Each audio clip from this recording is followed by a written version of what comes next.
Hey, coming up, we're going to be talking to Pennsylvania 8th Congressional candidate Earl Granville. We'll be right back. Black and Right continues on AM 560. Once again, here's John Anthony. Welcome back to Black and Right. I'm your host, John Anthony, joined today by my good friend, guest co-host, Anthony Anderson. Anthony, welcome to Black and Right, buddy. Thanks, John. Thank you very much.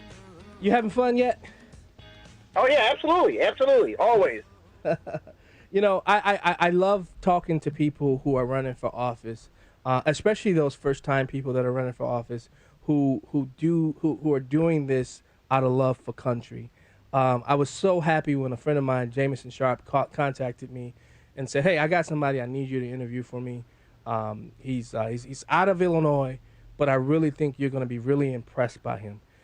He told me, he said he's a decorated combat veteran who's running because he loves this country. I don't want to take any time.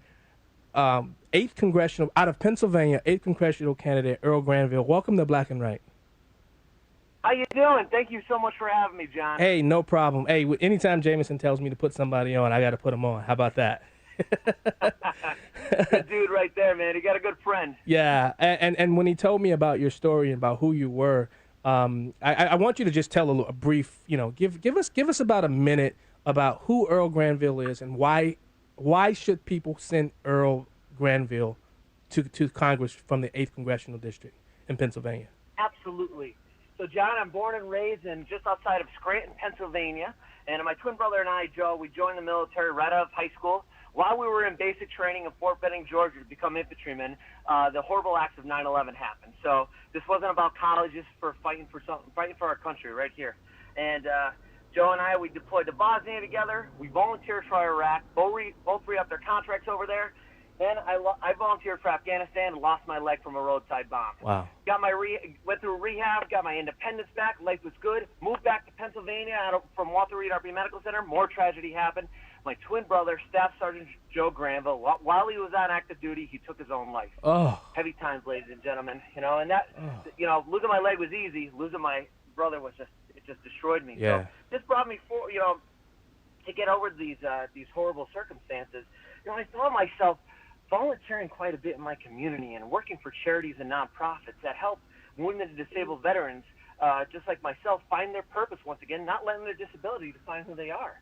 And I started doing it in my backyard, also working at the soup kitchen, just to get my mind at ease. And I realized I don't need a uniform to serve my country. I'm doing it right here in my backyard. And that brings me here today.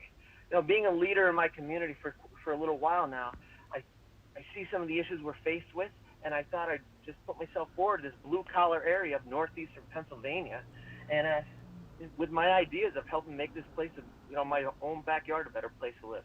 Wow. Now, John, what type of support are you getting from the local Republican Party in your district? Well, so far it's been pretty good.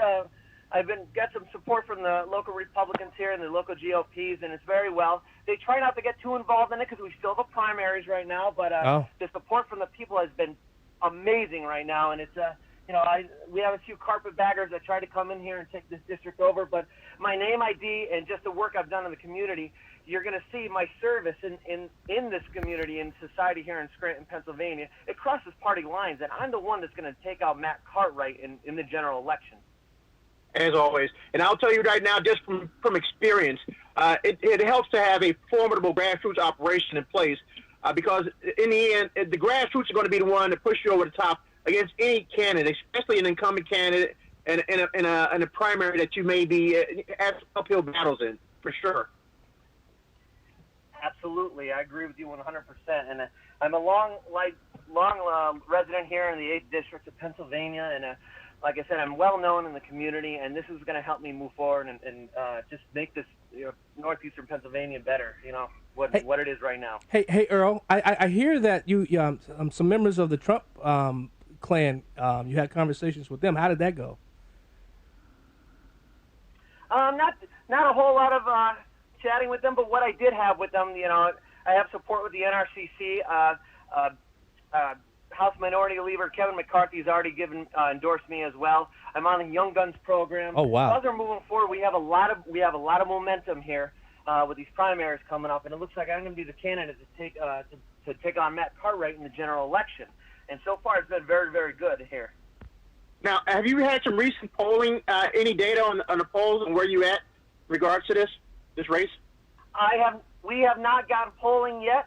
We will have polling coming up soon, from my understanding here, and I'm looking forward to seeing it right now because the support from not just D.C. but also here in my backyard is both very high. Hey, Earl. So what differentiates you from the other veterans that are running in this primary? What makes Earl Granville stand out and to the voters?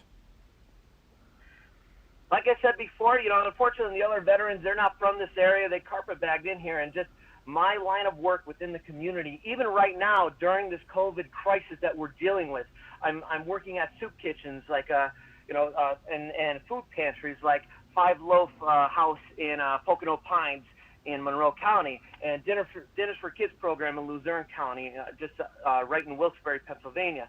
I'm continuing to be an asset through these difficult times, continuing to serve. And that's what makes me stand out from all these other candidates here. And I want to make it known here, I don't want to go to D.C. and just be another politician in a power suit. I want to go to D.C. and continue to be a servant here in northeastern Pennsylvania. Yes. Now, just for argument's sake, John, what is the demographics in your congressional district, if you know? Did you say John or Earl? Earl. He's talking to you, Earl. Earl, I'm sorry, Earl. What is the demographic breakdown? What's the demographic breakdown? Well, a majority of the people here, it seems like they're running on the Democrats here. And last election here, I've noticed that we had another gentleman come in who I voted for named John Shrinnen, and he came in here not being from the area, and I appreciated Mr. Shrin very much. I definitely voted for him. Unfortunately, I think it took notice that he's not from the area. Now, the county I grew up in Lackawanna County, this is a heavy Democratic area, all right? And this is the vote. This is where we need the votes in the general election, and I could sway these voters. Yeah. My other candidates can't, because some of them aren't even from the area, let alone in Lackawanna County. So Earl, what is the message? What is the message? I talked with Jameson. He said he believes that message is you can bring the community hope. I mean, when you look at what's happening with jobs, the economy, the taxes, what's happening over there, because it sounds like a real blue collar community. Is your message hope, and how do you plan to go to D.C. and bring that hope back to the 8th Congressional? Well, like I said before, after I got out of the Army, I found myself working for many, many charities. Operation Enduring Warrior, the Oscar Mike Foundation, Warrior Strong, and bringing some of these charities, which are nationwide, but right here, helping people from these charities right here in my backyard. And what I've noticed with these charities is the power of what a tight community can do. Now, in these difficult times we're faced with, unfortunately, some of these small businesses, they don't know if they're going to last. And these are people have family to feed, and this is their livelihood. And I'm encouraging people to hope, the power of us coming together, of what a tight community and society can do. Yeah. We see this horrible divide right now, not just in D.C. The divide in D.C. also makes our citizens divided as well across the country. And there's something, like I said, in these charities, there is no party line when it comes to us working together. And I have the ability to do that. And I will do that, ladies and gentlemen. There you have it. If you're just joining us, we're talking with Earl Granville. He's a congressional candidate out of Pennsylvania 8, running for Congress. And, Donald Trump's going to need help over there. And what does Joe Biden call it? Scrappy Scranton or something like that? Unfortunately, Joe Biden calls Scranton his home, but he hasn't lived here since he was like 7 years old. Like, come on, man, really? Yeah. So where can people reach out to you? Do you have Facebook? Do you have a website where people who are in Chicago or throughout the country who are listening can reach out to you? Absolutely. So we have all social media platforms, Twitter, Facebook, and Instagram. Earl for Congress. Our Instagram is actually Earl Granville for Congress. Or you could even talk to me directly at facebook.com/GranvilleEarl. Or my Instagram handle is just Earl Granville. By all means, if you have any questions at all, feel free to reach out. I would love to chat. Earl Granville, congressional candidate for Pennsylvania 8. Thanks so much for joining Black and Right. And please tell your friends about the show. Share the broadcast. I'll make sure I send you this. as well. Share the stream. All right, thank you so much for joining us, Earl Granville. Absolutely, John. Hey, Jameson, if you're listening, thanks a bunch, dude. Take care, gentlemen. We appreciate it. All right, take care, Thanks, buddy. Earl. Thanks a lot. Thanks a lot. We need good people running for Congress, man. It's so hard to find good people to run, and that guy's story sounds amazing, when you look at it. So, hey, guess what? We're taking a break. While we do, head to Black and Right Facebook page. Give us a like and tell us what you think of the show. We'll be right back with the CJ Pearson.